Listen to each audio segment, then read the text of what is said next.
नमस्कार YouTube family, thoughts with cooking या चॅनलमध्ये तुमचं मनापासून स्वागत आहे। आज मी तुमच्या समोर आणत आहे राशनच्या तांदळाचे एकदम झटपट आणि इन्स्टंट आणि एकदम टेस्टी असे पहिल्याच प्रयत्नात न तुटणारे न चिरणारे असे पापड मी तुमच्या समोर आणत आहे। तुम्ही बघू शकता पापड मी तळते कढईमध्ये तर किती मस्त असं फुललेला आहे आणि खायला पण एकदम कुरकुरीत आणि क्रिस्पी खूपच छान लागतं आणि ह्याला सुकायला पण जास्त वेळ लागत नाही। हे घरामध्येच सुकतात आणि ह्याला फक्त दुसऱ्या दिवशी असं 2 ते 3 तासाचं ऊन द्यावं लागतं। एकदम झटपट आणि इन्स्टंट ही रेसिपी मी तुमच्या समोर आणत आहे। तुम्ही बघू शकता इकडे मी तुम्हाला पापड पण तोडून दाखवते, किती कुरकुरीत आणि किती मस्त असं हे पापड झालेलं आहे आपलं। तुम्ही पण उन्हाळ्यामधली ही पापडाची रेसिपी नक्कीच ट्राय करा। तर चला आता इकडे मी व्हिडिओला आणि रेसिपीला सुरुवात करते। सर्वात प्रथम मी इकडे 1 किलो तांदळाचं पीठ घेतलेलं आहे। तांदूळ मी आधी स्वच्छ धुवून घेतलेला आहे आणि त्याला सुकून घेतलेला आहे। पंख्याच्या हवेखाली आपल्याला तांदूळ उन्हामध्ये सुकवायचे नाहीत बिलकुल। आणि तांदूळ घेताना तुम्ही इंद्रायणी तांदळाचा वापर अजिबात करू नका। इकडे मी 30 ग्रॅम पापरखार घेतलेला आहे आणि मी इकडे 3 चमचे मीठ टाकलेलं आहे। मीठ टाकून झाल्यानंतर मी एवढंच वाटीभर पाणी ह्या पिठामध्ये मिक्स करणार आहे। एकदम आपल्याला हे मेजरमेंटनेच घ्यायचं आहे। तांदळाच्या पिठामध्ये आपल्याला पाणी जास्त झालं नाही पाहिजे। ह्याच वाटीने मी पीठ घेतलेलं आहे, त्याच वाटीने मी पाणीही तेवढंच घेतलेलं आहे। आता मी हे चांगलं मिश्रण मिक्स करून घेते सगळं। पापडासाठी आपले पाण्याचे प्रमाण एकदम योग्य असले पाहिजे, नाही तर आपले पापड एकदम व्यवस्थित बनत नाही आणि आपले पापड चिरतात आणि तुटतात पण। ह्याच्यामध्ये मी जिरे आणि तीळ नाही टाकलेले आहेत, ते मी नंतरला टाकलेलं आहे। आता हे सगळं पीठ माझं चांगलं मळून झालेलं आहे। ह्याच प्रकारे पिठाची कन्सिस्टन्सी हवी आहे, जास्त जाड पण नाही आणि जास्त घट्ट पण नाही। ह्याच्यामध्ये मी आता रेड कलरचा फूड कलर टाकून घेतलेला आहे, कारण मी एकच कलरचे पापड करते, रेड कलरचे। हे चांगलं मी मिक्स करून घेतलेलं आहे। इथे माझं मिश्रण मिक्स करून झालेलं आहे।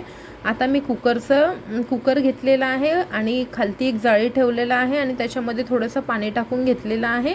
हे दोन्ही म्हणजे हे पीठ मी 2 भांड्यामध्ये मिक्स करून घेते आणि कुकरला एक 7 ते 8 शिट्या असे मस्त होऊ देते। आपलं पीठ मस्त असं शिजून घेते। आता ह्या डब्यामध्ये मी सगळं पीठ टाकून घेते। असे 2 डबे माझे झालेले आहेत पीठ टाकून। बघू शकता किती मस्त कलर पण मी टाकलेला आहे। मी काही सफेद कलर वगैरे नाही केलेला आहे, एकच कलरचं मी पापड केलेला आहे। जर तुम्हाला हवं असेल तर तुम्ही वेगवेगळ्या कलरचे पापड करू शकता। इकडे आता मी कुकरच्या भांड्याला हे लावून घेते आणि एक 7 ते 8 शिट्यामध्ये आपलं हे पीठ मस्त असं शिजवून घेते। बघू शकता आता मी गॅसवरती कुकर ठेवून घेते। 7 ते 8 शिट्या झाल्यानंतर आपलं पीठ एकदम मस्त असं शिजणार आणि आपले पापड खायला खूपच छान लागणार। आता इथे 7 ते 8 शिट्या झालेल्या आहेत आणि मी कुकरमधून दोन्हीही भांडे काढून घेतलेले आहेत आणि पीठ एकदम काढून घेते। हे पीठ आपल्याला गरम गरम असेपर्यंतच मळायचं आहे, म्हणून मी ह्या पिठाला एका प्लास्टिकमध्ये टाकून लाटण्याच्या साहाय्याने, कारण की ह्या पिठाला चांगलं आपल्याला फोडायचं आहे का नाहीतर आपले पापड व्यवस्थित होत नाही, म्हणून मी ह्याला एका प्लास्टिकच्या पिशवीत टाकून लाटण्याच्या साहाय्याने चांगलं मी ह्याला मिक्स करून घेते। म्हणजे ह्याच्यामध्ये जे गाठी पण असतील ना ते सगळे व्यवस्थित मिक्स होऊन जातील।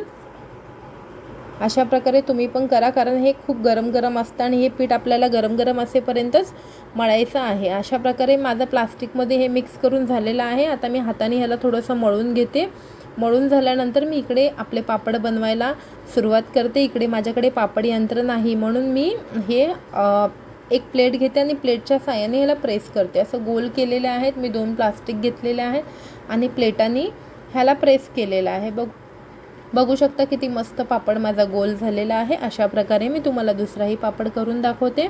आपल्याला ह्या पापडांसाठी जास्त तेलाचा वापर नाही करायचा आहे, कारण की हे जेव्हा पापड सुकतात आणि आपण ठेवतो पापड तर नुसतं तेलाचा असा वास येतो पापडामधून, म्हणून जास्त तेलाचा वापर करायचा नाही। बघू शकता इकडे माझे पापड खाण्यासाठी एकदम रेडी झालेले आहेत।